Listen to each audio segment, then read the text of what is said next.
Yes. Good evening. Just wanted to... The occasion was a forum hosted by an organization called Young Americans for Freedom.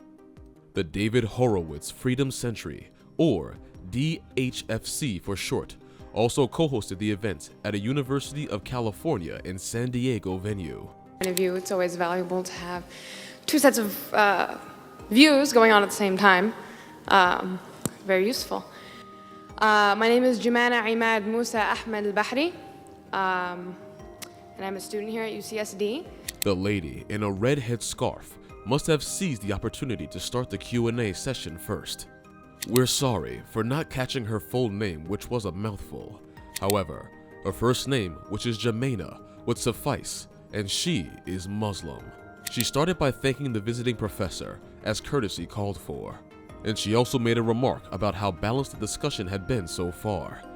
It was always a commendable thing to have varying points of view. I was reading your literature. I found that much more interesting than the talk. And I found some interesting things about the MSA, which is an organization.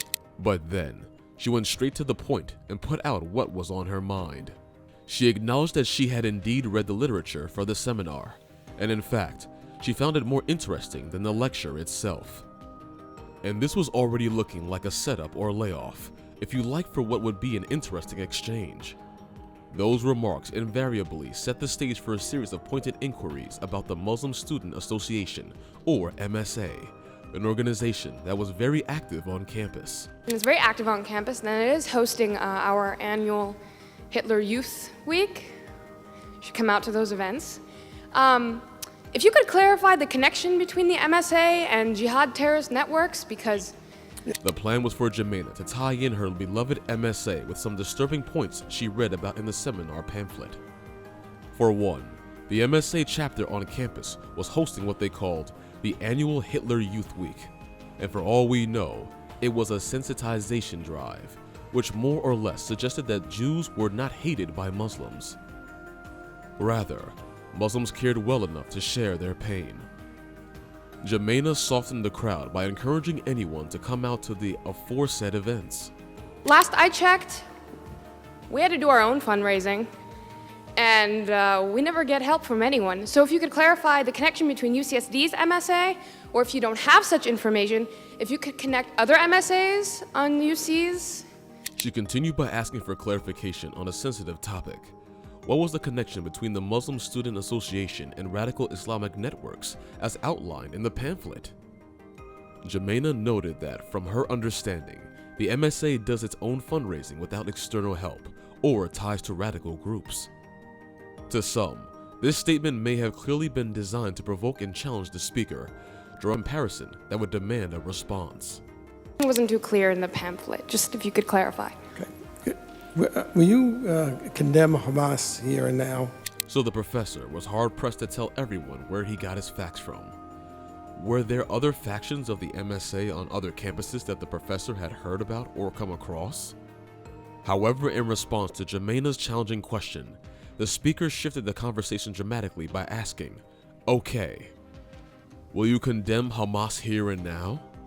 That was certainly a bold request to a Muslim, let alone anyone who was familiar with the suffering of Palestinians. And Jumana was clearly taken aback. I'm sorry, what? Will you condemn Hamas Would I condemn Hamas? as a terrorist genocidal organization? Are you asking me to put myself on a cross? Jumana put forth her own impossible question to him. Was he asking her to put herself on a cross? The comeback question was certainly proportionate to the first one. Would any humane human being condemn Hamas as a terrorist, genocidal organization? Or would they rather see Hamas as a resistance organization against the Israeli occupation? Whatever the case, Jumana's answer was obvious, even if it remained unspoken. Actually, I've had this experience many times. You didn't read the pamphlet because the pamphlet is chapter and verse. The main connection is that the MSA is part of the Muslim Brotherhood network. Apparently, the professor admitted with noticeable frustration that he had similar experiences in the past. Then he more or less suggested the young woman didn't actually read the pamphlet because the pamphlet was broken into chapter and verse. And the main connection, as outlined therein, was that the MSA is part of the Muslim Brotherhood network, as revealed. In the documents. I don't think you understood what I Anyway, meant by that. this I is- meant if I say something, I'm sure that I will be arrested for reasons of Homeland Security. So if you Jemena wasn't happy with that answer, and it seemed the speaker misunderstood her line of inquiry. The speaker's reply suggested that the information was readily available and that the connection between the MSA and broader networks was well documented. Whereas on the flip side, Jemena couldn't be so bold as to communicate openly for reasons to do with Homeland Security tuning in on the seminar. my question, If you condemn Hamas, Homeland Security will if I arrest you. support Hamas, because your question forces me to condemn Hamas. But then, the professor insisted on her condemning Hamas for what it was. What was he really getting at?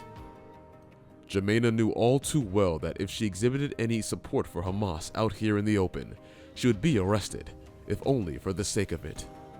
So once again, she refrained from committing herself and only urged the speaker to answer her question in plain terms. I look really If you won't bad. condemn Hamas, obviously you support it. Case closed. The speaker now made her life easier by suggesting that if she doesn't condemn Hamas, then obviously she supports it. No doubt, this exchange brought to light the complexities and dangers of discussing politically charged topics on campus. It equally showed how everyone nowadays had to navigate a minefield of implications and potential repercussions, particularly when topics like terrorism and political affiliations are involved. I have had this experience, I had this experience at UC Santa Barbara where there were 50 members of the Muslim Students Association sitting right in the rows there. And throughout my hour talk, I kept asking them, will you condemn Hezbollah and Hamas? The speaker then shared a similar experience from another campus at UC Santa Barbara, where there were 50 members of the Muslim Students Association sitting close enough to the stage. And throughout his lecture, he kept asking them, will you condemn Hezbollah and Hamas? And none of them would. And the pattern was predictable as such. This was what he had based on his conclusions. And none of them would. And then when the question period came, the president of the Muslim Students Association was the first person to ask questions. And I said, before you start, will you condemn Hezbollah?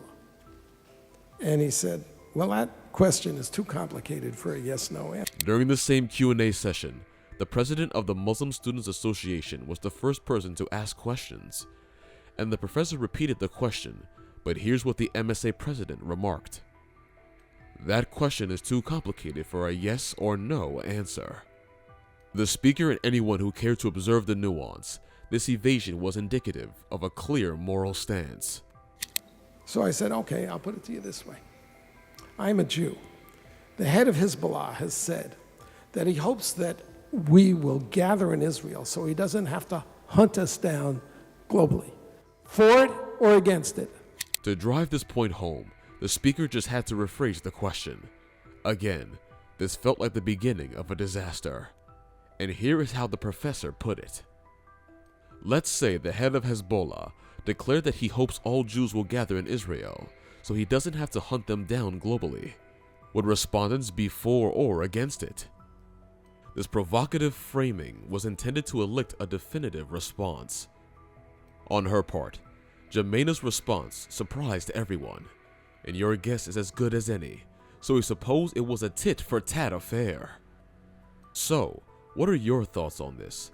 Between Jemena and the professor, who was more justified in their stance?